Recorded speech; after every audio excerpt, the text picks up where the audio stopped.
Thomas the Tank Engine loves his branch line.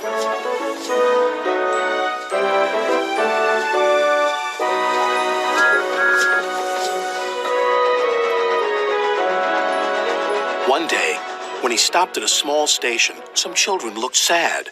They've closed our playground and our favorite sand pit. Teacher says the sand is soiled and too dirty to play in. Please help us, Thomas. I'll see what I can do, replied Thomas kindly.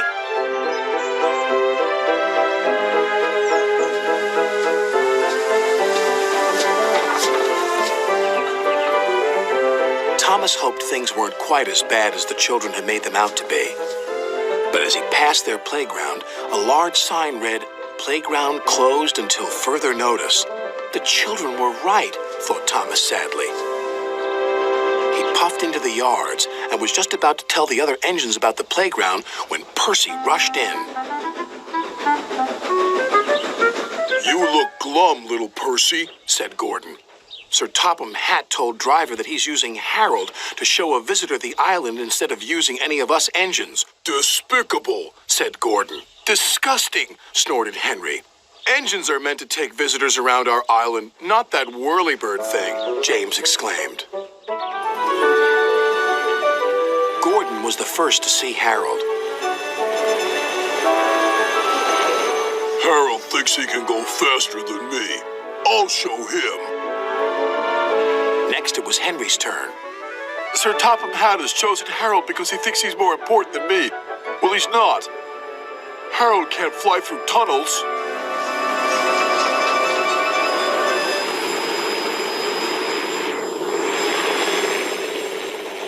Percy stopped by a signal on his branch line near a field where sheep were grazing. Harold hovered for a while, then buzzed away. "I know what he's doing. He's counting sheep." And Percy puffed along his line, feeling much better about things. That evening, the engines talked about the situation. "Harold wants to get rid of us," said Gordon. "He doesn't need tunnels," added Henry. "Don't worry, he's just counting sheep," said Percy. "Counting sheep? Paw!" snorted Gordon. "He's counting how many engines he can get rid of. He'll see how useful I am tomorrow." Thomas wanted to mention the children's playground, but solving the mystery of Harold and the visitor came first. The next day, Gordon was traveling to collect his train.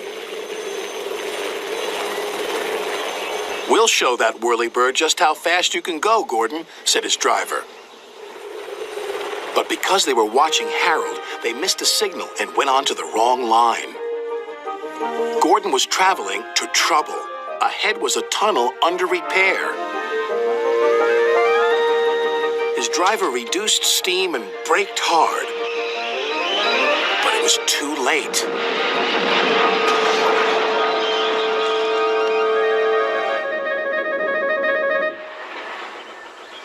Later, Thomas pulled Gordon clear with the breakdown train. Sir Topham Hatt spoke severely to Gordon's driver. "Will Gordon be scrapped, sir?" asked Thomas sadly. "What makes you think that?" said Sir Topham Hatt. Thomas decided to pluck up courage. "Because the engines think the visitor is here to see if we can be replaced by Harold." Sir Topham Hatt laughed. "Well, the engines are wrong, and you shouldn't listen to rumors, Thomas. This gentleman is making a new playground for the children. It was easier to find a suitable site from up in the air."